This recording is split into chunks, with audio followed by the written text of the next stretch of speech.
Bonjour à tous. Alors, c'est ma première vidéo. Premièrement, je tiens à m'excuser pour la qualité de la vidéo. J'utilise un téléphone qui est un peu démodé. Et je viens de commander un nouveau et normalement la qualité des prochaines vidéos sera meilleure. Alors, aujourd'hui, je souhaite vous parler de la monnaie et du processus de création de celle-ci. Alors, premièrement, il faut comprendre que la monnaie remplit trois rôles principaux, trois fonctions principales. La première fonction, c'est celle de transaction.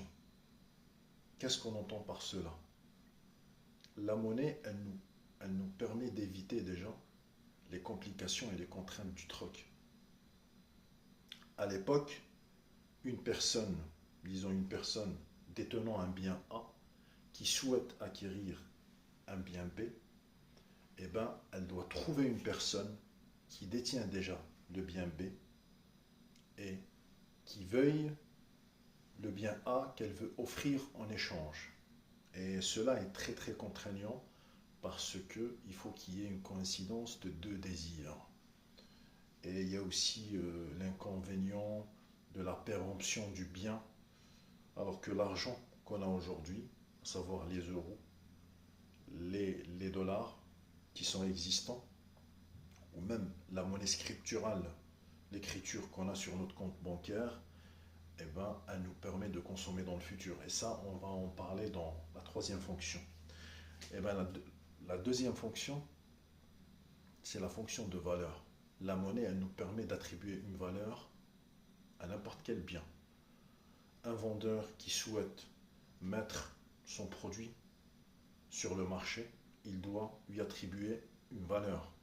Et cette valeur, elle doit permettre à ce vendeur de dégager un profit.